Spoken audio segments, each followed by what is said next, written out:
இன்னொன்று வந்து கல்வியாண்டினுடைய தொடக்கத்தில் நடைபெறக்கூடிய முதல் தேர்விலேயே நீங்கள் வந்து எல்லா பாடத்திலையும் வெற்றி பெற்றீங்க அப்படின்னா அது கடைசி ஆண்டு இறுதி வரைக்கும் அந்த வெற்றி தொடரும்.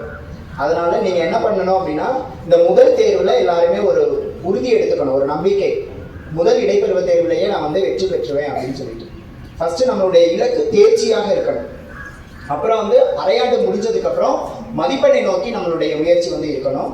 முயற்சியும் பயிற்சியும் இருந்தா அப்படின்னாலே வந்து நம்ம வாழ்க்கையில வந்து நிறைய வெற்றி பெறலாம். அப்புறம் இன்னும் ஒன்று முக்கியமானது, உங்களுடைய வாழ்க்கையில கடைசி வரைக்கும் இந்த ஒரு சிந்தனையை நீங்க எடுத்துக்கிட்டே போகலாம். உயர்வான சிந்தனை உயர்வான வாழ்வை தரும் அப்படின்னு பெரியவங்க சொல்லியிருக்காங்க. எப்பயுமே ரொம்ப ஹையா திங்க் பண்ணணும். அப்பதான் வந்து நம்ம ஓரளவுக்கு இது பண்ண முடியும்.